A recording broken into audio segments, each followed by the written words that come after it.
Dans les années 70, nous avons reçu un signal radio qui a duré plus d'1 minute. Et à ce jour, personne ne sait ce que c'était ni d'où il venait.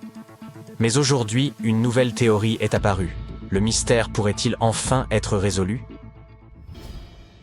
En 1977, à 23h16, un télescope de l'Ohio a capté quelque chose de très inhabituel dans l'espace. Il s'agissait d'un signal radio très court, d'une durée de 72 secondes seulement. Le signal était si fort et si étrange que le scientifique présent lors de sa réception a écrit « Waouh » à l'encre rouge à côté du relevé des mesures. Voilà pourquoi on l'appelle le signal « Waouh ». Dans l'espace, l'hydrogène gazeux émet parfois des ondes radio, un type de rayonnement électromagnétique. Ces ondes ont une fréquence spécifique qui constitue en quelque sorte la signature unique du gaz d'hydrogène et qui nous permet de l'identifier et de l'étudier. Sachant cela, il nous a été possible de déterminer que la fréquence du signal « Wow » provenait du même endroit que ce gaz. Mais cela ne nous sert pas à grand-chose, nous n'avons toujours aucune idée de ce qu'il a émis. Ce qui est encore plus étrange, c'est que le signal ne s'est présenté qu'une seule fois. Même si nous avons essayé très fort de le capter une seconde fois, nous n'y sommes jamais parvenus. Et en l'absence de répétition, il nous a été impossible de savoir de quoi il s'agissait. Il nous a même été difficile de déterminer sa position précise en raison de sa grande brièveté. À partir d'une certaine distance, il est particulièrement ardu de déterminer l'origine des signaux radio. Du coup, cela a donné lieu à plusieurs théories. La fréquence du signal WOW était particulière. Elle n'était pas surchargée par d'autres signaux. C'est comme quand on trouve un endroit calme dans une pièce bruyante. Quand il n'y a pas beaucoup d'interférences sur une fréquence donnée, le signal envoyé peut voyager très loin sans être ni perdu ni déformé. Et c'est très intéressant parce que cela signifie que ce serait la fréquence idéale pour envoyer des messages si l'on voulait communiquer avec des créatures extraterrestres. Se pourrait-il qu'on ait essayé de nous contacter? C'est une possibilité scientifique réelle. Personne ne sait ce qui a été à l'origine du signal dont nous parlons. Mais s'il provenait d'extraterrestres, ce qui est sûr, c'est qu'il ne communique pas comme nous. Le signal ne ressemblait en rien à un message délibéré. Et il est étrange qu'il ne se soit produit qu'une seule fois. Si c'était un petit peuple vert qui essayait de nous contacter, il serait bizarre qu'il n'essaie qu'une seule fois.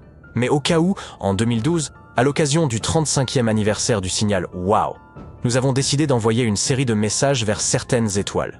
Nous avons utilisé un code spécial pour que les créatures extraterrestres qui les recevraient sachent qu'ils viennent d'êtres intelligents. Enfin, relativement intelligents. Et nous avons utilisé beaucoup d'énergie pour nous assurer que les messages voyagent très loin. Les scientifiques ont émis de nombreuses théories sur l'origine possible du signal WOW, mais aucune d'entre elles ne fait l'objet d'un consensus. Ce qui est certain, c'est qu'il ne provient pas d'une source terrestre. Les bruits terrestres peuvent parfois interférer, mais ce signal provenait sans aucun doute possible de l'espace. Il y a eu une théorie selon laquelle un signal terrestre aurait rebondi sur des débris spatiaux avant de revenir vers nous. Mais nous avons assez vite compris qu'une telle chose était très improbable. Une autre idée est que le signal aurait été causé par un scintillement semblable à celui des étoiles. Mais même si c'était vrai, cela n'exclurait pas la possibilité que le signal ait été produit par quelque chose d'artificiel. Selon une autre hypothèse, le signal pourrait provenir d'un objet en rotation, comme un phare. Il se peut aussi que le signal ait changé de fréquence au fil du temps, ou simplement qu'il n'ait été émis qu'une seule fois. Cela fait maintenant près de 50 ans que cet étrange signal a été capté. Mais récemment, une nouvelle idée sur son origine a vu le jour. Imaginez une comète traversant l'espace et laissant derrière elle une traînée de gaz. Ce gaz pourrait être la clé de ce mystérieux signal radio qui a attiré l'attention des astronomes du monde entier. Un astronome ayant examiné le signal WOW a pensé qu'il pourrait être lié à une comète appelée 276P Christensen. Oui, pas mal comme nom. Cette comète se trouve à environ 1800 années-lumière de nous. Elle n'était pas connue en 1977 lorsque le signal a été détecté. Mais elle pourrait aujourd'hui nous fournir une explication. Les comètes peuvent émettre des ondes radio lorsqu'elles se rapprochent du Soleil. C'est comme si les gaz qui les entourent se mettaient à bourdonner d'énergie. Ce bourdonnement pourrait être à l'origine du signal WOW. Pour vérifier cette théorie, nous avons utilisé un radiotélescope pour écouter les ondes radio émises par d'autres comètes. Et nous avons constaté que certaines comètes émettaient effectivement des ondes radio sur la même fréquence que le signal WOW. Ensuite, nous avons pointé nos télescopes vers une comète particulière qui passait dans la même partie du ciel que celle où le signal WOW a été détecté. Les ondes radio de la comète correspondaient bien au signal. Et même si la comète ne se trouvait pas exactement au même endroit que le signal, elle en était suffisamment proche pour que nous ayons l'impression d'être sur une piste. Le signal pourrait également avoir été causé par des nuages d'hydrogène provenant de 2 comètes. Celle que nous avons mentionnée et une autre, appelée P 2008 IR2. Mais qui choisit donc ces noms? Mais tout le monde n'est pas convaincu par cette idée. Certains affirment que la théorie des 2 comètes à l'origine du signal ne tient pas la route, car les comètes n'émettent généralement pas d'ondes radio de la manière requise pour expliquer le signal WOW.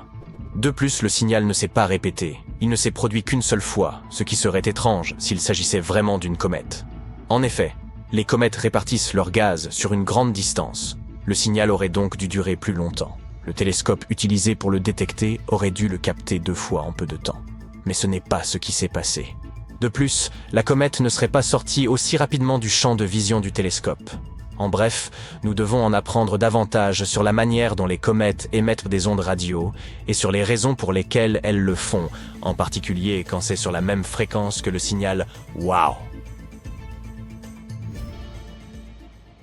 Il existe de nombreux signaux mystérieux et intéressants dans l'espace. La plupart d'entre eux proviennent d'événements naturels, comme les sursauts radio rapides. Ces bouffées d'énergie sont incroyablement puissantes et se produisent partout dans le ciel. Mais leur origine n'est pas encore très claire. Elles ne durent qu'une fraction de seconde. Mais peut-être que nos télescopes n'en captent encore qu'une petite partie. Il y a aussi cet étrange signal que nous recevons depuis un moment déjà. Ce signal se répète toutes les 22 minutes. Mais malgré nos efforts, nous ne parvenons pas à en déterminer l'origine. Cela a commencé en 1988, et cela fait donc 36 ans que nous enquêtons sur ce mystère. Au moins, nous connaissons aujourd'hui la distance de l'objet mystérieux qui envoie les signaux. Il se trouve à 15 000 années-lumière. Certains pensent que ces signaux pourraient provenir d'êtres extraterrestres qui essaient de communiquer avec nous. Cependant, en l'absence de preuves solides, nous ne pouvons pas l'affirmer avec certitude. Cela reste de l'ordre de la spéculation. Une autre explication est la théorie des pulsars. Les pulsars sont des étoiles à neutrons qui émettent des faisceaux d'énergie similaires à ceux que nous observons avec les signaux. Cependant, le comportement des signaux ne correspond pas parfaitement à ce que nous savons des pulsars. Il y a aussi la théorie des magnétars, qui suggère que ces signaux pourraient provenir d'étoiles à neutrons surchargés. Cependant, aucune de ces théories n'explique entièrement le comportement étrange des signaux. Peut-être est-ce donc le fait d'un nouveau phénomène non encore découvert dans l'univers?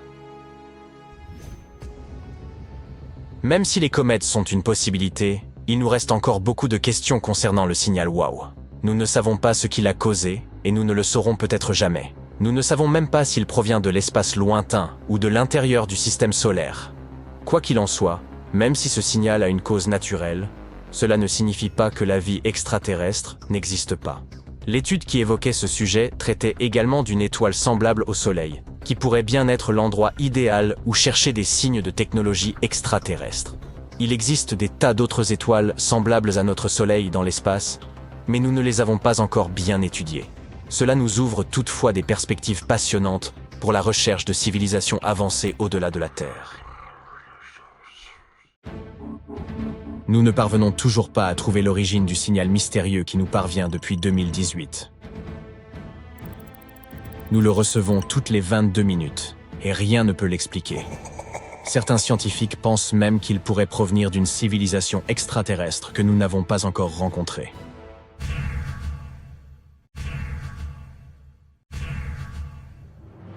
Ce signal radio étrange n'a pas été découvert par un chercheur au cours d'une mission sérieuse.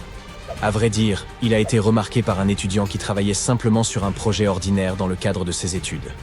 Tyrone O'Doherty, étudiant du premier cycle à l'université Curtin d'Australie, passait en revue d'anciennes données de la voûte australe.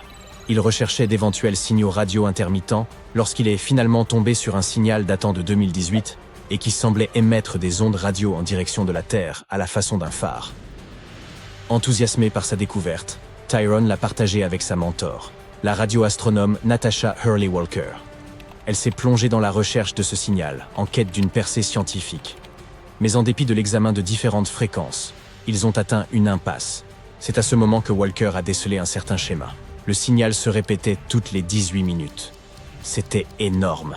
Mais à l'instant où il se préparait à l'étudier plus en détail, pouf, le signal a disparu après seulement 3 mois, ne laissant aucune trace. Refusant de baisser les bras, Walker et son équipe ont à nouveau scruté le ciel, espérant y trouver un indice. Des mois ont passé, mais rien n'a été découvert. Ils étaient prêts d'abandonner, lorsque, soudain, un nouveau signal s'est manifesté. Il a continué à se répéter pendant 5 minutes. Puis, il a disparu, avant de réapparaître exactement 22 minutes plus tard. La grande question était de savoir si ce signal était lié au signal précédent de 18 minutes. Et, pour le découvrir, le docteur Hurley Walker s'est replongé dans les anciennes données radio de cette zone. Au fur et à mesure qu'ils creusaient, ils ont réalisé qu'en effet, ces signaux n'étaient pas nouveaux. Ils avaient été émis en direction de la Terre depuis 35 ans. Des télescopes indiens et américains les avaient déjà repérés en 1988, mais ils avaient été noyés par l'afflux d'autres données. C'était une excellente nouvelle pour les astronomes, car cela signifiait qu'ils pouvaient maintenant calculer la distance qui les séparait de cet objet mystérieux. Après avoir fait le compte, ils ont constaté qu'il était incroyablement éloigné, même à l'échelle cosmique. Il se trouvait à 15 000 années-lumière de la Terre. À présent, la seule chose qu'il leur restait à découvrir était la nature précise de cet objet. Walker et son équipe ont commencé à le comparer à tous les émetteurs connus d'ondes radio. Pourtant, sa source demeurait un mystère. Les signaux continuaient d'apparaître toutes les 22 minutes sur les écrans de la NASA, se concluant toujours par le frustrant message « Aucune correspondance trouvée ». Les scientifiques l'ont baptisé JI-83910. Certains croient que ce signal pourrait provenir d'un peuple extraterrestre. Peut-être est-ce le signal que le programme SETI de recherche de formes d'intelligence attend depuis si longtemps. Ce projet opère depuis plus de 50 ans et tente d'apporter des preuves de l'existence d'une vie au-delà de notre planète. Il scrute également le ciel en quête d'ondes radio, d'impulsions laser et d'autres signaux mystérieux. Alors, peut-être est-ce une façon pour les extraterrestres de nous communiquer leur emplacement. Bien que tout cela puisse sembler excitant, nous devons nous garder d'en tirer des conclusions hâtives. Pour commencer, nous n'avons aucune preuve tangible. En l'absence de preuves concrètes, tout cela n'est que spéculation. Et puis, il existe d'autres explications plus plausibles. Le plus probable est que ce signal provienne d'un phénomène naturel, et il y a quelques théories à ce sujet. La première théorie est celle du pulsar. Imaginez une immense étoile dans l'espace, bien plus grande que notre Soleil. Parfois, ces grandes étoiles achèvent leur vie au cours d'un événement spectaculaire, appelé supernova.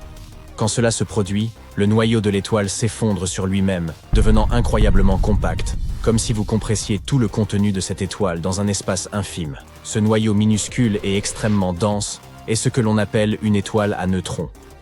Certaines de ces étoiles à neutrons sont très particulières. Nous les appelons pulsars. Ils tirent leur nom du fait qu'ils semblent pulser d'énergie, tels des phares dans l'espace. Ces pulsars possèdent des champs magnétiques incroyablement puissants, bien plus que ce que l'on trouverait sur Terre. Ils sont comme d'énormes aimants cosmiques.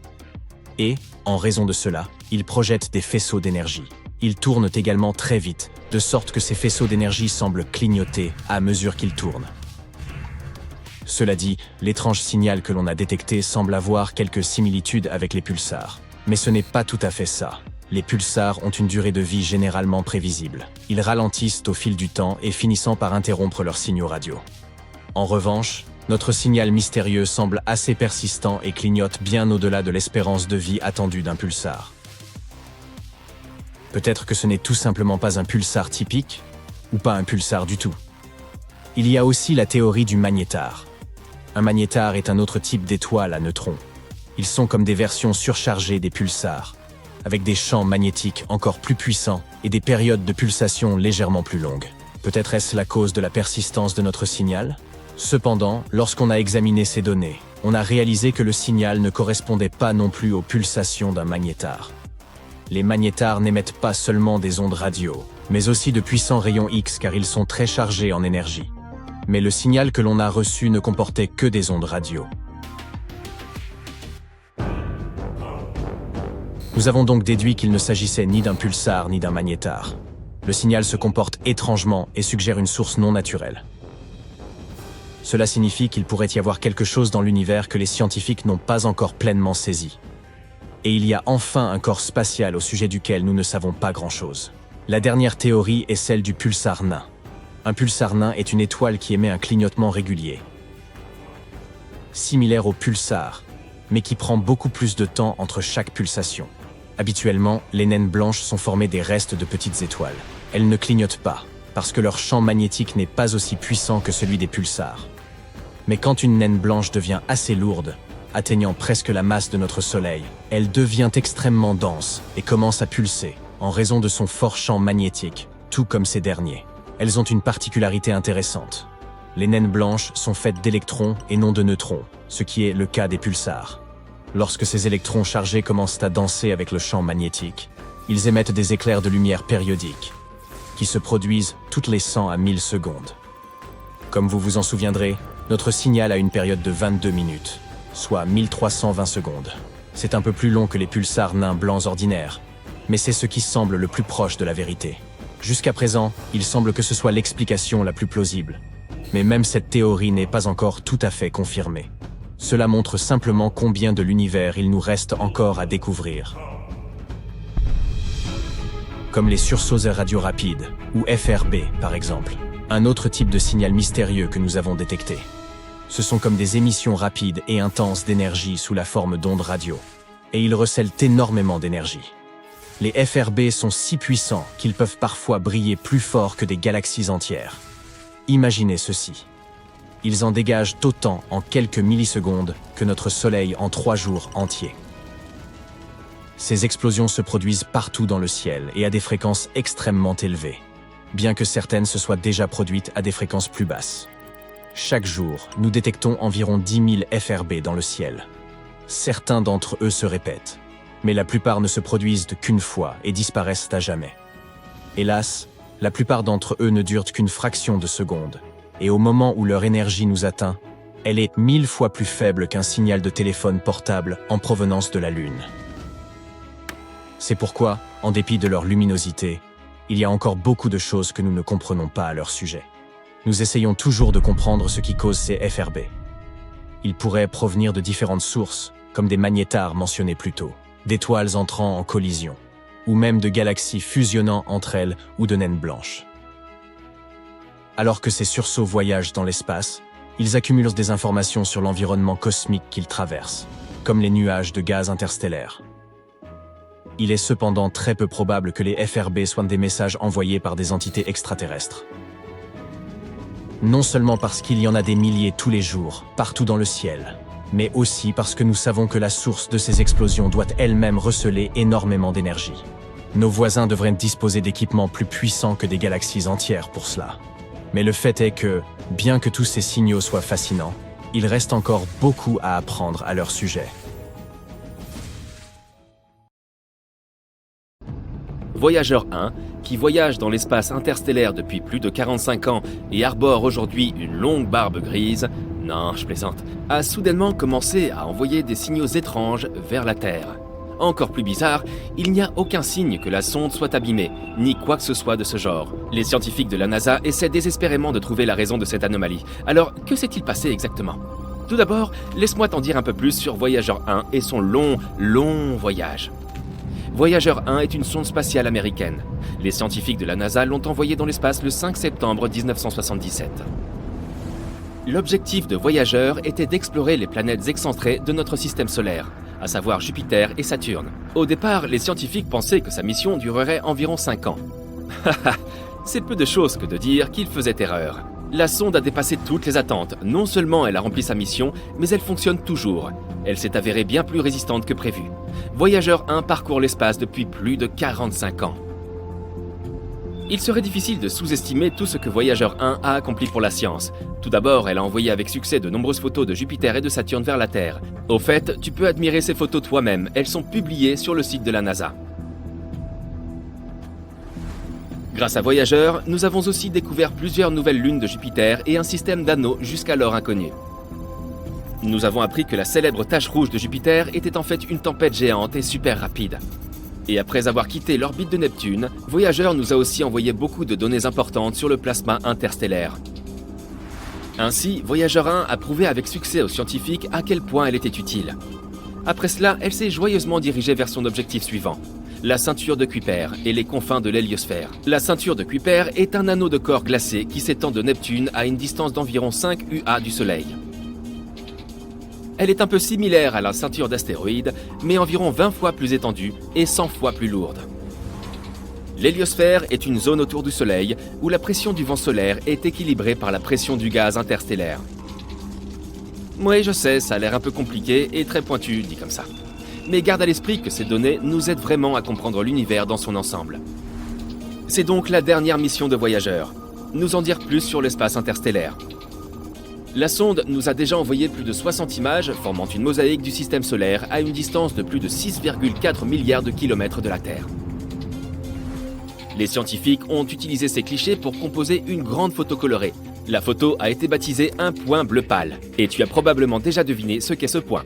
Oui, c'est à ça que ressemble notre Terre à travers les objectifs de Voyager. Cette photo montre clairement à quel point nous sommes minuscules. Mais Voyager 1 a aussi une autre mission, encore plus importante. Raconter à d'autres civilisations ce que nous sommes nous, les humains. Tu as peut-être entendu parler des fameux disques d'or de Voyager. Les scientifiques ont créé tout un tas de fichiers audio et vidéo et les ont enregistrés sur ces supports. Il y a plusieurs sections. La première contient Bonjour en 55 langues, y compris des langues anciennes et éteintes. Près de 80% des enregistrements sont des morceaux de musique différents. Musique classique, Bach, Beethoven, Mozart, Stravinsky. Musique folklorique de différents pays et différentes époques, et un peu de blues, par exemple de célèbres chansons de Louis Armstrong et de Chuck Berry. Les 20% restants contiennent des enregistrements de différentes voix humaines, des sons de la nature et des cris d'animaux, ainsi que 116 images codées en signaux audio. Il y a aussi des enregistrements d'un discours de Kurt Waldheim, un ancien secrétaire de l'ONU, et de Jimmy Carter, le président américain de l'époque. Il s'agit simplement de messages amicaux. En plus des disques, les scientifiques ont aussi préparé un instrument pour les lire. Mais ne t'inquiète pas, ils ont aussi envoyé un dessin qui montre comment utiliser tout ce matériel et comment traduire les sons en images. Ils ont ajouté les coordonnées de la Terre, qu'ils ont créées à l'aide d'une carte des pulsars. Elle montre la position du Soleil dans la Voie lactée. Le disque a été emballé dans un boîtier en aluminium et recouvert d'or pour le protéger des radiations et de la poussière cosmique. Avec cet enregistrement, Voyager 1 a entamé son long voyage. Elle a déjà parcouru une sacrée distance. En ce moment, Voyager 1 se trouve à 154 unités astronomiques de nous, ce qui représente environ 23,3 milliards de kilomètres. Cela en fait l'objet de fabrication humaine le plus éloigné de la Terre. Avant, c'était la mission Pioneer 10 qui détenait ce record, mais Voyager l'a dépassé en 1998. Quelle bonne affaire pour la NASA, elle a largement dépassé sa date de péremption. Voyager 1 est en fait si cool qu'elle a même surpassé sa sœur jumelle, Voyager 2, qui, soit dit en passant, avait été envoyée dans l'espace 2 semaines plus tôt. Voyager 1 se déplace à une vitesse de 17 km par seconde, ce qui représente 56 000 km par heure. Pour comparaison, la voiture de sport la plus rapide du monde ne se déplace qu'à 491 km à l'heure. Il est donc difficile de concevoir la vitesse de Voyager. Quoi qu'il en soit, en ce moment, Voyager se dirige vers les frontières du nuage de Oort. C'est le nom d'une couche hypothétique d'objets glacés entourant le système solaire. Les astronomes n'ont pas encore confirmé son existence, mais ils sont presque sûrs qu'il est là. Après tout, les trous noirs eux-mêmes n'étaient qu'une théorie il n'y a pas si longtemps encore. Malheureusement, Voyager 1 ne reviendra pas dans notre système solaire. Elle restera en contact avec la Terre au moins jusqu'en 2025. Puis finalement, le contact sera perdu pour toujours. Dans 300 ans, elle atteindra les frontières du nuage de Oort. Et dans 30 000 ans, je ne serai plus là, moi, elle quittera enfin le système solaire. Enfin, si rien ne lui arrive en cours de route, 10 000 ans après ça, Voyager 1 s'approchera de l'étoile naine rouge Gliese 445, située dans la constellation de la Girafe. Ensuite, la sonde continuera probablement à se balader dans la Voie lactée. Et maintenant, parlons enfin de ces mystérieux signaux. Alors, que s'est-il passé ? Eh bien, une chose plutôt inhabituelle. Le Jet Propulsion Laboratory de la NASA, qui surveille et contrôle les 2 voyageurs, a signalé ce problème en mai 2022. Notre vieille sonde spatiale a soudainement commencé à envoyer des données étranges vers la Terre. Cette situation laisse même les ingénieurs de la NASA perplexes. Je parie que tu te dis « Oh, elle est probablement simplement tombée en panne ou quelque chose comme ça ». Mais la vérité est que Voyager 1 va très bien. Elle fonctionne comme d'habitude, reçoit et exécute les commandes envoyées depuis la Terre et continue de collecter et d'envoyer des données scientifiques. Mais les relevés de l'AACS, qui signifie sous-système de contrôle d'attitude et d'articulation, ne nous montrent plus dans quel état se trouve réellement Voyager. Ce système assure l'orientation de la sonde dans l'espace et l'aide à rester en contact avec la Terre. Donc en gros, ces signaux signifient que l'orientation de la sonde dans l'espace est perturbée. Mais les scientifiques affirment que ce n'est pas le cas. Ils savent que la source du signal, l'antenne, se trouve dans la même position par rapport à la Terre que prévu. Le problème n'a déclenché aucun des systèmes de protection contre les défaillances. La sonde n'est même pas passée en mode sans échec. Alors, qu'est-ce qui se passe au juste dans l'univers ? Suzanne Dodd, la responsable du projet, affirme que le problème n'est en fait pas si inattendu. Après tout, Voyager 1 a déjà 45 ans. L'experte admet que ce qui arrive à la sonde reste un mystère pour eux. Ils ne savent pas exactement d'où proviennent ces données incorrectes. Et la façon dont cela affectera le fonctionnement de Voyager n'est pas très claire. Elle ajoute cependant que ce n'est pas si surprenant que cela, étant donné que la sonde se trouve dans l'espace interstellaire. Le niveau de radiation y est très élevé. Aucun vaisseau spatial n'a jamais atteint ce point auparavant. Les scientifiques de la NASA disent qu'ils vont continuer à surveiller de près les données provenant de Voyager 1, jusqu'à ce qu'ils trouvent le problème. S'ils le trouvent, l'équipe directrice essaiera de le résoudre. Sinon, ils devront s'adapter à ces nouvelles conditions. Mais il se peut que la seule compréhension du problème ne suffise pas vraiment. Il faut pas moins de 20h33 pour recevoir un signal de Voyager. Et il faut le même temps pour y répondre. Au moins, la deuxième sonde, Voyager 2, va très bien. Même si elle se trouve aussi actuellement dans l'espace interstellaire à une distance de 19,3 milliards de kilomètres de la Terre. Quoi qu'il en soit, nous ne pouvons qu'attendre des nouvelles et espérer que le problème sera résolu. En fait, je me demande combien de temps Voyager 1 va encore durer. Sera-t-elle capable de voler jusqu'aux frontières du nuage de Oort dans 300 ans ? Et toi, qu'en penses-tu ?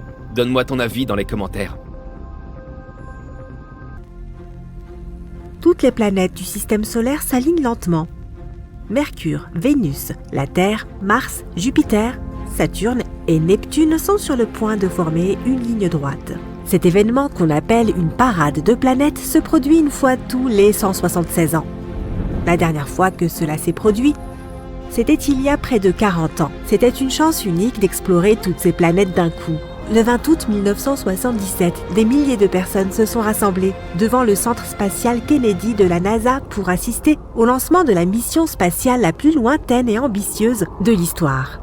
5, 4, 3, 2, 1, allumage. La fusée Titan a décollé de la Terre et quitté l'atmosphère.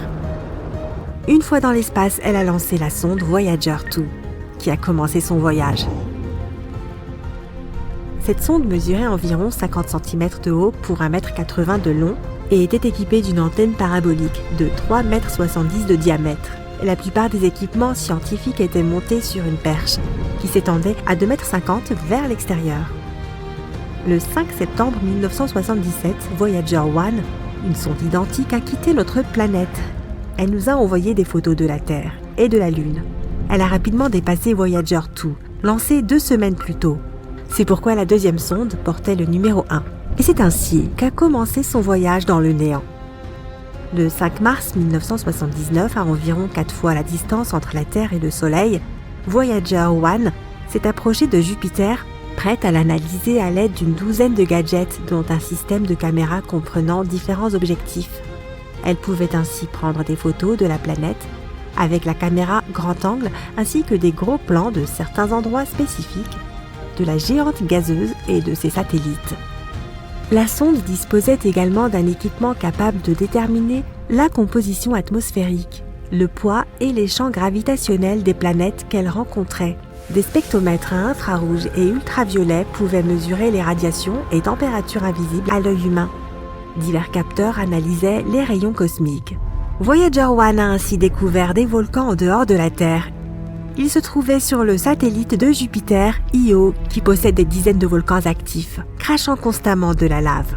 Puis la sonde a pointé ses caméras sur la grande tache rouge. On a ainsi appris qu'il s'agissait d'une tempête géante ressemblant à un cyclone qui ne s'est jamais arrêté depuis le début des observations de Jupiter. C'est aussi la première fois que des éclairs étaient détectés en dehors de notre planète. Voyager 1 a aussi remarqué que Io agissait comme un générateur électrique pour Jupiter. Des ions, qui sont des particules chargées, volaient constamment vers la géante gazeuse, formant un courant électrique de 5 millions d'ampères. Voyager 1 continua ensuite son voyage. 5 mois plus tard, Voyager 2 s'est aussi approché de Jupiter. Cette planète a des anneaux autour d'elle, mais différents de ceux de Saturne. Quand les satellites rocheux de Jupiter sont entrés en collision, ils ont formé de petits débris qui se sont progressivement transformés en fine poussière. Puis Voyager 2 s'est approché d'Europe. Cette lune est recouverte d'une croûte de glace protégeant un océan liquide qui pourrait héberger la vie. Voyager 2 a été la première à photographier les fissures dans cette croûte de glace. En volant près de Io, Voyager 2 a découvert que 6 volcans de sa surface étaient encore en éruption. Cela signifie que les périodes d'activité de ces volcans pouvaient durer plusieurs mois. Les 2 sondes spatiales ont fait plusieurs fois le tour de Jupiter, puis elles se sont enfoncées plus loin dans l'espace. Une telle manœuvre gravitationnelle leur permettait de gagner en vitesse et d'économiser du carburant. Le 9 novembre 1980, Voyager 1 avait déjà parcouru 8 fois la distance Terre-Soleil. Elle arriva vers Saturne et découvrit 3 nouveaux satellites de la géante gazeuse, Atlas, Prométhée et Pandore. Cela prouva la théorie selon laquelle ces satellites étaient des lunes maintenant les anneaux de Saturne alignés. Il s'est aussi avéré que, contrairement à Jupiter, ces anneaux contenaient aussi de la glace. Voyager 1 a observé Titan, le plus grand satellite de Saturne. Il est 50% plus grand que notre Lune et a même une atmosphère. C'est le seul endroit du système solaire, à part la Terre, où la présence d'eau liquide ait été prouvée. C'est pourquoi les scientifiques ne nient pas la possibilité de vie là-bas. Voyager 1 a ensuite quitté l'orbite de Saturne, mais en prenant cette fois de la hauteur par rapport à l'alignement des planètes. Presque un an plus tard, Voyager 2 est arrivé et a survolé plusieurs satellites glacés de Saturne. On pense qu'il y a longtemps, ces lunes sont entrées en collision et ont projeté d'énormes morceaux de glace et de roches dans l'espace. En orbitant autour de Saturne, ces débris se sont lentement transformés en poussière composée de glace et de roches, donnant ainsi naissance aux fameux anneaux de Saturne. Voyager 2 est ensuite partie vers sa prochaine cible, située à 17 fois la distance Terre-Soleil, où elle arriva 5 ans plus tard. Pour la toute première fois, un objet fabriqué par l'homme s'approcha d'Uranus. Voyager 2 y a découvert 11 nouvelles lunes. Elle a aussi découvert qu'Uranus était la planète la plus froide du système solaire. Sa température est de moins 213 degrés Celsius. C'est 4 fois plus froid que la température du pôle Sud. À ce moment, la Deep Space Network était testée pour la première fois sur Terre. Il s'agit d'un réseau de radiotélescopes répartis sur toute la planète qui vise certains points du ciel pour établir une communication avec des objets extrêmement éloignés. Ces télescopes ont reçu avec succès les signaux de Voyager 1 et Voyager 2. Le 25 août 1989, Voyager 2 avait déjà parcouru 23 fois la distance Terre-Soleil pour arriver à Neptune. C'était la première fois que l'on recevait des images de cette planète bleue d'aussi près. La sonde y a découvert 6 nouvelles lunes et a également pris les premières photos des anneaux de Neptune. Les ingénieurs ont ensuite coupé les caméras de la sonde afin d'économiser de l'énergie pour son ordinateur principal et les instruments mesurant les vents solaires et interstellaires.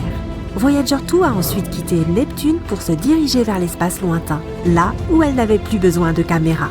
Quelques mois plus tard, Voyager 1 a envoyé sa dernière photo à la Terre. C'est un portrait de famille de notre système solaire tout entier. Chaque point pâle montre une planète. On reconnaît à peine la Terre. Sa caméra a ensuite été coupée pour économiser de l'énergie. C'était le début de la mission interstellaire de Voyager 1. Pendant 15 ans, la sonde a volé aux confins du système solaire. Le 16 décembre 2004, elle a traversé le choc terminal. C'est là que le vent solaire ralentit soudainement et se réchauffe après être entré en collision avec le vent interstellaire. Voyager 1 a réussi à endurer cette épreuve et a poursuivi son aventure. En 2007, Voyager 2 a traversé la même frontière. À ce moment, ses capteurs ont enregistré une température d'environ 130 degrés, mais la sonde a réussi à y résister et a poursuivi son voyage dans le cosmos. Les 2 sondes se sont ensuite déplacées dans des directions différentes. Elles ont ainsi découvert que l'héliosphère Cette bulle de vent solaire n'était pas parfaitement ronde, mais ressemblait plutôt à un œuf. Le 25 août 2012, Voyager 1 est devenu le premier objet fabriqué par l'homme à entrer dans l'espace interstellaire. C'est aussi l'objet artificiel envoyé le plus loin de toute l'histoire de l'humanité. Le 5 novembre 2018, Voyager 2 a également quitté le système solaire, poursuivant également son voyage dans l'espace lointain. Les deux sondes voyagent maintenant depuis 44 ans. Voyager 1 a parcouru 153 fois la distance Terre-Soleil en filant à plus de 60 000 km/h. Dans environ 300 ans, les sondes atteindront le nuage de Oort. Il s'agit d'une région hypothétique entourant le système solaire où il n'y a que des astéroïdes et des blocs de glace. Les scientifiques pensent que les sondes pourraient atteindre les étoiles les plus proches dans les 40 000 prochaines années. Peut-être qu'un jour elles exploreront des mondes inconnus. Elles pourraient découvrir des planètes ressemblant à la nôtre. Elles pourraient même rencontrer une civilisation intelligente. C'est pour cela que chaque sonde transporte un disque d'or sur lequel figure un message contenant 115 images, dont nos systèmes numériques, une carte du système solaire, des images de ces planètes, des diagrammes de l'ADN humain, des portraits d'humains, des paysages terrestres, des salutations traduites dans 55 langues de la Terre, y compris les plus anciennes et les plus récentes, et également 90 minutes de musique provenant de différents endroits de notre planète. Les sondes Voyager transportent aussi un dispositif permettant de lire ces sons. Si une autre civilisation reçoit cet enregistrement, ces scientifiques pourront alors le décoder et ils pourraient décider de nous rendre visite. Ils devraient cependant répéter le voyage inverse de Voyager, soit des dizaines d'années-lumière à travers l'espace intersidéral, entrer dans notre système solaire et enfin survoler Neptune, Uranus, Saturne, Jupiter, Mars et la ceinture d'astéroïdes en direction de notre petite planète bleue. Nous pouvons seulement espérer que notre civilisation sera alors assez développée pour les accueillir. Des milliers d'étranges vaisseaux spatiaux pénètrent dans l'espace aérien de la Terre. Ils descendent sur notre planète et traversent les villes, plongeant le monde dans un chaos total. Soudain, la porte du plus grand vaisseau s'ouvre et une étrange créature en sort. Elle essaie d'imiter notre langue et dit qu'ils viennent d'une étoile lointaine, Proxima Centauri. Une telle chose pourrait se produire car des scientifiques ont récemment capté un étrange signal radio en provenance de cette étoile. Proxima Centauri est l'étoile la plus proche de notre système solaire. Elle se trouve à seulement 4,2 années-lumière. Cela signifie qu'un rayon de lumière qui part de cette étoile atteint la Terre en 4,2 ans. Cela correspond aussi à 270 000 fois la distance entre la Terre et le Soleil. L'étoile Proxima Centauri elle-même est trop pâle pour que nous puissions la voir à l'œil nu dans le ciel nocturne. Mais son système cache un petit secret. Envolons-nous vers elle et regardons tout ça de plus près. Voici donc cette naine rouge. Elle est 7 fois plus petite que notre Soleil et 8 fois plus légère. Proxima Centauri est 1,5 fois plus grande que Jupiter et presque 150 fois plus lourde. Mais ce que nous cherchons est un peu plus loin. C'est Proxima Centauri b, une planète semblable à la Terre. Elle n'est que 10% plus grande que la Terre et se trouve dans la zone habitable de l'étoile. C'est la distance parfaite, ni trop loin, ni trop près. La température n'y est donc ni trop élevée, ni trop basse. L'eau, si elle existe sur cette planète, peut être à l'état liquide. Et il se peut donc que la vie y soit apparue et y ait évolué. Elle est peut-être même assez développée pour nous avoir envoyé le signal que nous avons reçu. Un signal radio, ce sont essentiellement des ondes. Elles ont une certaine fréquence et une certaine longueur. Et on peut toujours distinguer un signal artificiel d'un signal généré naturellement. Le signal que nous avons capté de Proxima Centauri b avait une fréquence de 982 MHz. La radio ordinaire que nous écoutons dans notre cuisine ou dans notre voiture capte des signaux d'environ 100 MHz. C'est pourquoi les scientifiques ont conclu que ce signal avait été créé artificiellement. De tels signaux pourraient être un moyen de communication entre les mondes développés. Et s'il s'agit vraiment d'un message d'une civilisation extraterrestre, nous devrions être capables de le décoder. Pour cela, toute civilisation doit utiliser la méthode de cryptage la plus simple. Par exemple, la Terre a déjà envoyé un signal radio dans l'espace. Il s'agissait du message d'Arecibo. Ce message est composé de 1779 bits. C'est un rectangle de 23 carrés sur 73 qui contient des informations sur notre civilisation chiffrées à l'aide d'un code binaire. En haut du rectangle, il y a le système de numération que nous utilisons. Ils sont inscrits en blanc. Cette chose violette est la clé pour lire la partie suivante du message. Les numéros atomiques des éléments comme l'hydrogène, le carbone, l'azote, l'oxygène et le phosphore sont codés dans cette clé. Ce sont les éléments clés qui peuvent donner naissance à la vie. Si ceux qui reçoivent ce signal peuvent donner un sens au numéro et à la clé, ils peuvent lire la partie suivante du message. Ces choses vertes sont les éléments constitutifs de notre chaîne d'ADN.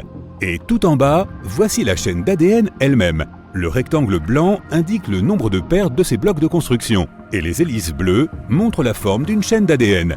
Ensuite, nous voyons la silhouette humaine elle-même. L'objet blanc et bleu à sa gauche est un nombre codé indiquant notre taille moyenne.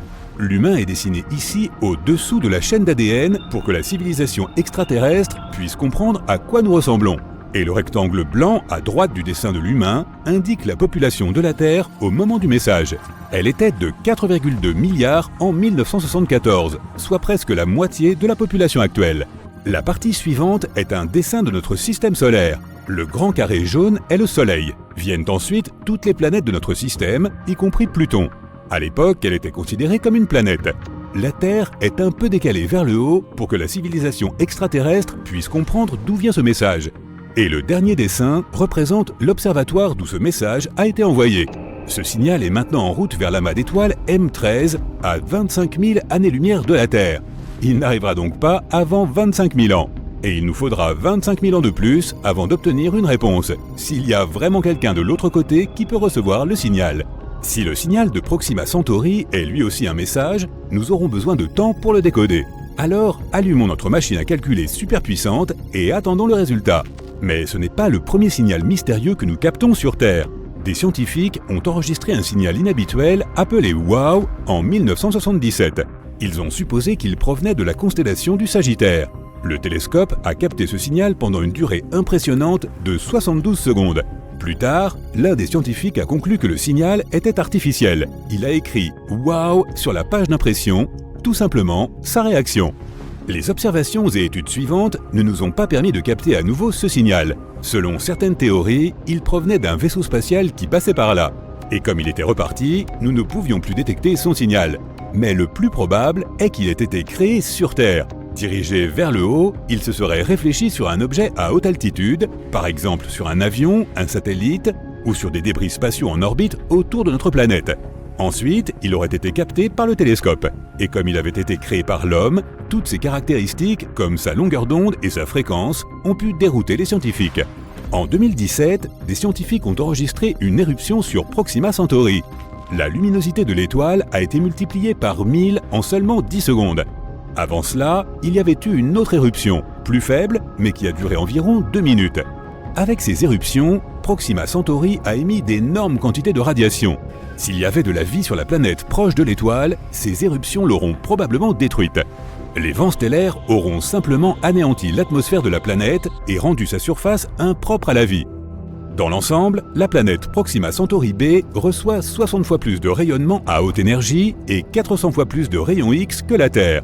Les scientifiques ont conclu qu'il n'y a qu'une chance sur 100 millions qu'il y ait de la vie sur cette planète. Et même si nous ne savons pas encore avec certitude si le signal était artificiel ou naturel, le scénario d'un groupe de vaisseaux spatiaux débarquant soudain sur Terre est très probablement impossible. Notre seule méthode pour rechercher des civilisations extraterrestres est d'utiliser les ondes radio. Elles sont comme un bruit fort qui part de notre planète dans différentes directions à la vitesse de la lumière. Le principal problème ici, ce sont les distances gigantesques. Notre galaxie, la Voie lactée, a un diamètre de 100 000 années-lumière. Suppose qu'il y ait de la vie à l'autre bout. Si nous leur envoyons un signal radio, il n'atteindra pas la planète avant 100 000 ans, et nous ne recevrons pas de réponse avant 200 000 ans. Ce serait la même chose si quelqu'un voulait un jour nous contacter. Nous n'avons pas appris à créer et à recevoir des signaux radio avant le 19e siècle. Si une civilisation est apparue en même temps que nous, quelque part dans la Voie lactée, et qu'elle a inventé la radio, nous ne recevrons pas son signal avant plusieurs millénaires. De plus, le bruit radio de notre planète commence à s'estomper. Nous utilisons le Bluetooth, la fibre optique, la télévision par câble. Dans environ 100 ans, nous ne serons plus audibles pour les autres mondes. Ou pire encore, imagine qu'il y ait eu quelque part une civilisation qui envoyait des signaux dans l'espace. Les signaux atteignaient notre planète, mais nous n'avions pas encore la technologie pour les capter. Puis, ce monde émetteur a évolué et son signal s'est éteint. Nous aurions pu capter des restes d'ondes radio à la dérive dans l'univers, mais nous avons installé nos antennes trop tard. Il y a environ 2000 milliards de galaxies dans l'univers. Chacune d'entre elles contient des milliers de milliards d'étoiles semblables à notre Soleil. Il y a peut-être une planète près de l'une d'elles qui ressemble à la nôtre. La vie pourrait y être apparue. Cette civilisation lointaine, tout comme nous, regarde dans ses télescopes et espère capter un jour le signal radio d'une planète inconnue. Des sons étranges et inhabituels sortis de nulle part se répandent dans toute notre galaxie, se répétant constamment, et nous n'avons jamais rien entendu de tel auparavant. Les scientifiques l'ont découvert en 2020 et cela ne ressemblait à aucune des autres signatures énergétiques qu'ils avaient déjà étudiées. Des signaux radio clairs et puissants se produisent de temps à autre et disparaissent mystérieusement en l'espace d'une journée. Cela ne correspond au profil d'aucun corps spatial que nous connaissions. Le signal est un peu irritant et il disparaît de façon aléatoire. Lorsque les scientifiques ont essayé de faire correspondre le signal avec les observations d'autres télescopes, il avait disparu. Les étoiles de faible masse émettent parfois des ondes radio, mais pas ici car leur équivalence s'exprime surtout en rayons X. Les étoiles effondrées très denses comme les pulsars et les magnétars ne constituent pas non plus une explication possible. La solution la plus proche qu'ils aient trouvée est une classe mystérieuse d'objets que nous connaissons sous le nom de source radio du centre galactique, GCRT. Il s'agit d'une source radio qui brille et s'illumine rapidement. Elle se désintègre près du centre de notre galaxie et pourrait nous aider à percer les mystères de l'univers. Si tu avais une voiture volante capable d'accélérer à la vitesse de 95 km/h, tu n'aurais besoin que d'1 heure pour aller dans l'espace. La Lune est un peu plus loin, 400 000 km, soit environ 10 fois la circonférence de notre planète. Cela signifie qu'un voyage sur la Lune reviendrait à faire le tour du globe 10 fois de suite, ce qui prendrait moins de 6 mois. Un voyage vers Pluton prendrait plus de 800 ans. Proxima b est la voisine semblable à la Terre la plus proche que nous ayons. C'est un petit monde rocheux qui tourne autour de l'étoile voisine la plus proche de notre Soleil. Elle tourne autour de la zone habitable de son astre, une zone suffisamment éloignée de toute autre étoile pour que les conditions y soient modérées. Ni trop froide, ni trop chaude, et pour que l'eau liquide puisse exister, du moins hypothétiquement. Si tu essayais de te rendre sur Proxima b à une vitesse de 40 200 km/h, ce qui est la vitesse des fusées lunaires Apollo, il te faudrait plus de 112 000 ans pour y arriver, et tu ne pourras peut-être pas respirer là-bas. Personne ne sait si Proxima b possède une atmosphère. Les humains explorent l'univers en permanence, mais nous ne pouvons voir qu'environ 5% de la matière qui s'y trouve, et Albert Einstein a été le premier à réaliser que l'espace vide n'est pas vraiment vide. Tout ce que nous ne pouvons pas voir est en fait composé de matière invisible, aussi appelée matière noire, combinée à une chose appelée énergie noire. Si tu essayais de verser de l'eau dans l'espace, en dehors d'un vaisseau spatial bien sûr, elle se mettrait immédiatement à bouillir ou à s'évaporer. C'est parce qu'il n'y a pas d'air ni de pression atmosphérique dans l'espace. Lorsque la pression de l'air diminue, la température à laquelle tu dois normalement faire bouillir l'eau diminue également. Cela signifie que l'eau bout beaucoup plus vite au sommet d'une montagne qu'au niveau de la mer par exemple. Il n'y a pas de pression atmosphérique dans l'espace. L'eau pourrait donc bouillir à une température très basse. Les scientifiques pensent qu'il y a au moins 2 milliards de galaxies dans l'espace. Nous ne connaissons pas le nombre réel et nous ne le connaîtrons probablement jamais, mais ils ont essayé de le calculer par extrapolation en comptant le nombre de galaxies que nous pouvons voir dans une zone assez petite et restreinte du ciel. On pourrait croire que l'univers est parsemé d'étoiles et de quelques planètes ici et là, mais notre galaxie natale compte au moins 100 milliards de planètes. Si tu remplis un ballon d'hélium et que tu le lâches, tu remarqueras qu'il volera très haut. Il montera dans l'atmosphère, mais n'ira pas dans l'espace. Plus il monte, plus l'air de notre atmosphère se raréfie. Ton ballon s'élèvera jusqu'au point où l'atmosphère qui l'entoure a le même poids que l'hélium qu'il contient. Cela se produira à une hauteur d'environ 32 km au-dessus de la surface terrestre. C'est donc l'altitude maximum qu'un ballon à l'hélium puisse atteindre. Nous ne savons pas vraiment quelle est la taille de l'univers, nous ne pouvons pas voir ses bords et nous ne savons même pas s'il a un bord. La technologie actuelle nous permet de voir à une distance d'environ 14 milliards d'années-lumière de notre planète. Cela signifie que nous pouvons voir environ 28 milliards d'années-lumière de diamètre, en commençant par la couche la plus externe de notre atmosphère, qui se termine à environ 960 km au-dessus de la surface de notre planète. Quoi qu'il en soit, la taille de l'univers change constamment et s'agrandit avec le temps. Mercure est la planète la plus proche du Soleil, si bien que la plupart des gens pensent que c'est aussi la planète la plus chaude. Pourtant, c'est Vénus qui détient ce titre. C'est la deuxième planète la plus proche de notre étoile centrale. environ 30 millions de kilomètres plus loin du Soleil que Mercure. Mais Mercure n'a pas d'atmosphère. Or, cette dernière agit comme une sorte de couverture chauffante qui aide à maintenir la chaleur provenant du Soleil. Vénus a une atmosphère étonnamment épaisse, environ 100 fois plus épaisse que celle de la Terre. Son atmosphère ne laisse pas sortir la chaleur, elle la conserve et rend Vénus de plus en plus chaude. De plus, elle est principalement composée de dioxyde de carbone, qui laisse librement entrer l'énergie solaire. Mais il est moins transparent et perd donc moins les radiations à grande longueur d'onde émises par la surface chaude. La température moyenne y est d'environ 468 degrés Celsius, ce qui est assez chaud pour faire fondre l'étain. La température maximale sur sa voisine Mercure est de 427 degrés Celsius. Dans environ 2 milliards d'années ou plus, il fera bien trop chaud pour que la vie puisse exister sur notre précieuse planète. Au fil des centaines de millions d'années à venir, notre Soleil continuera à être de plus en plus chaud et brillant. Finalement, les températures seront si élevées que nos vastes océans seront évaporés. Comme ils produisent 70% de l'oxygène dont nous avons besoin pour survivre, il n'y aura pas de vie sans eux. Tout cela signifie que notre planète deviendra tout simplement un vaste désert, un peu comme les Mars aujourd'hui. Pluton, anciennement considéré comme une planète très éloignée et aujourd'hui requalifiée de planète naine, a un plus petit diamètre que la largeur des États-Unis. La plus grande distance du Maine à la Californie du Nord est d'environ 4700 km, alors que le diamètre de Pluton n'est que de 2371 km. Pluton est très loin, mais le bord de notre système solaire est 1000 fois plus éloigné que cette planète naine. Et les astronomes ont trouvé de nombreux objets spatiaux en orbite autour de notre Soleil, bien plus loin que Pluton, tels que les objets de la ceinture de Kuiper et les objets transneptuniens. Il y a aussi le nuage de comète d'Oort qui se trouve à une demi-année-lumière de Pluton, également 1000 fois plus loin. Une étoile à neutrons est vraiment très lourde. Une cuillère à café remplie du matériau de cette étoile pèserait 6 milliards de tonnes. Les étoiles à neutrons sont issues d'énormes étoiles qui n'ont plus de carburant. L'étoile en déclin explose et son noyau se désagrège, mais à cause de la gravité, il forme une étoile à neutrons extrêmement dense. Ces étoiles ont généralement une masse allant jusqu'à 3 soleils, mais leur rayon est d'environ 10 km, ce qui en fait l'un des objets les plus denses de notre univers, du moins à notre connaissance. L'univers a une couleur et il s'agit d'une sorte de beige ou latte cosmique. Il a aussi sa propre odeur qui rappelle le steak grillé ou le métal chaud. Du moins, c'est ce qu'ont dit les astronautes qui ont flotté dans l'espace. Si tu veux construire une combinaison spatiale, prépare-toi à travailler très dur. Il faut 5000 heures pour en fabriquer une, et elle te coûtera $1 million. Une très bonne combinaison aura 11 couches de matériaux et pèsera environ 50 kg. Et il faut qu'elle soit confortable. Tu auras besoin de plus d'espace à l'intérieur, car tu grandis de 5 cm dans l'espace.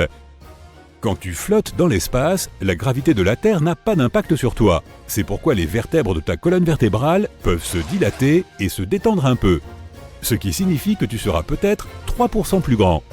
Pour une personne d'1,80 m, cela représente environ 5 cm supplémentaires. Ne t'inquiète pas, ce n'est pas permanent. Dès que tu redescendras sur Terre, tu retrouveras ta taille normale en quelques mois. L'espace n'est pas la meilleure option si tu veux avoir une conversation avec ton ami, car là-haut, le son ne se déplace pas du tout. Les molécules y sont si éloignées les unes des autres que les vibrations sonores ne peuvent pas les atteindre. Ce qui signifie qu'elles ne peuvent pas vibrer et donc que nous ne pouvons pas les entendre. Les films ont donc raison à ce sujet, personne ne pourrait t'entendre crier dans l'espace. Nous vivons en quelque sorte à l'intérieur de notre Soleil. Le Soleil n'est pas seulement cette grosse boule de feu située à 150 millions de kilomètres de nous. Son atmosphère extérieure est bien plus grande. Elle s'étend bien au-delà de la surface que nous pouvons voir. L'orbite de notre planète traverse son atmosphère ténue. Les rafales de vent solaire qui créent les aurores australes et boréales en sont d'ailleurs la preuve. Cela signifie que d'une certaine manière, nous vivons à l'intérieur du Soleil. Et pas seulement nous, mais d'autres planètes aussi, y compris la lointaine Neptune. L'héliosphère, qui est ce que nous appelons l'atmosphère solaire externe, s'étend sur environ 16 milliards de kilomètres. Toutes les planètes du système solaire s'alignent lentement. Mercure, Vénus, la Terre, Mars, Jupiter, Saturne et Neptune sont sur le point de former une ligne droite. Cet événement qu'on appelle une parade de planètes se produit une fois tous les 176 ans. La dernière fois que cela s'est produit, C'était il y a près de 40 ans. C'était une chance unique d'explorer toutes ces planètes d'un coup. Le 20 août 1977, des milliers de personnes se sont rassemblées devant le centre spatial Kennedy de la NASA pour assister au lancement de la mission spatiale la plus lointaine et ambitieuse de l'histoire. 5, 4, 3, 2, 1, allumage. La fusée Titan a décollé de la Terre et quitté l'atmosphère. Une fois dans l'espace, elle a lancé la sonde Voyager 2, qui a commencé son voyage. Cette sonde mesurait environ 50 cm de haut pour 1,80 m de long et était équipée d'une antenne parabolique de 3,70 m de diamètre. La plupart des équipements scientifiques étaient montés sur une perche qui s'étendait à 2,50 m vers l'extérieur.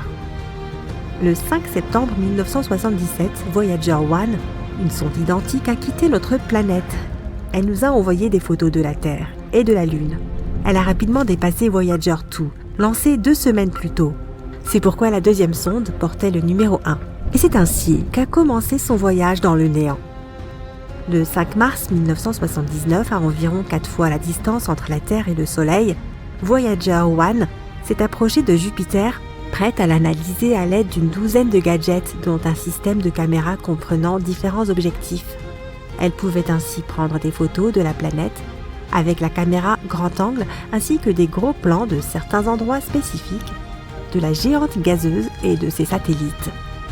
La sonde disposait également d'un équipement capable de déterminer la composition atmosphérique, le poids et les champs gravitationnels des planètes qu'elle rencontrait. Des spectromètres à infrarouge et ultraviolet pouvaient mesurer les radiations et températures invisibles à l'œil humain. Divers capteurs analysaient les rayons cosmiques. Voyager 1 a ainsi découvert des volcans en dehors de la Terre. Il se trouvait sur le satellite de Jupiter, Io, qui possède des dizaines de volcans actifs, crachant constamment de la lave. Puis la sonde a pointé ses caméras sur la grande tache rouge. On a ainsi appris qu'il s'agissait d'une tempête géante ressemblant à un cyclone qui ne s'est jamais arrêté depuis le début des observations de Jupiter. C'est aussi la première fois que des éclairs étaient détectés en dehors de notre planète. Voyager 1 a aussi remarqué que Io agissait comme un générateur électrique pour Jupiter. Des ions, qui sont des particules chargées, volaient constamment vers la géante gazeuse, formant un courant électrique de 5 millions d'ampères. Voyager 1 continua ensuite son voyage. 5 mois plus tard, Voyager 2 s'est aussi approché de Jupiter. Cette planète a des anneaux autour d'elle, mais différents de ceux de Saturne. Quand les satellites rocheux de Jupiter sont entrés en collision, ils ont formé de petits débris qui se sont progressivement transformés en fine poussière. Puis Voyager 2 s'est approché d'Europe. Cette lune est recouverte d'une croûte de glace protégeant un océan liquide qui pourrait héberger la vie. Voyager 2 a été la première à photographier les fissures dans cette croûte de glace. En volant près de Io, Voyager 2 a découvert que 6 volcans de sa surface étaient encore en éruption. Cela signifie que les périodes d'activité de ces volcans pouvaient durer plusieurs mois. Les 2 sondes spatiales ont fait plusieurs fois le tour de Jupiter, puis elles se sont enfoncées plus loin dans l'espace. Une telle manœuvre gravitationnelle leur permettait de gagner en vitesse et d'économiser du carburant. Le 9 novembre 1980, Voyager 1 avait déjà parcouru 8 fois la distance Terre-Soleil. Elle arriva vers Saturne et découvrit 3 nouveaux satellites de la géante gazeuse, Atlas, Prométhée et Pandore. Cela prouva la théorie selon laquelle ces satellites étaient des lunes maintenant les anneaux de Saturne alignés. Il s'est aussi avéré que, contrairement à Jupiter, ces anneaux contenaient aussi de la glace. Voyager 1 a observé Titan, le plus grand satellite de Saturne. Il est 50% plus grand que notre Lune et a même une atmosphère. C'est le seul endroit du système solaire à part la Terre où la présence d'eau liquide ait été prouvée. C'est pourquoi les scientifiques ne nient pas la possibilité de vie là-bas. Voyager 1 a ensuite quitté l'orbite de Saturne, mais en prenant cette fois de la hauteur par rapport à l'alignement des planètes.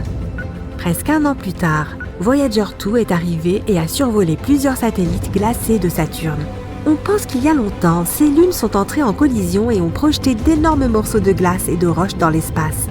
En orbitant autour de Saturne, ces débris se sont lentement transformés en poussière composée de glace et de roches, donnant ainsi naissance aux fameux anneaux de Saturne.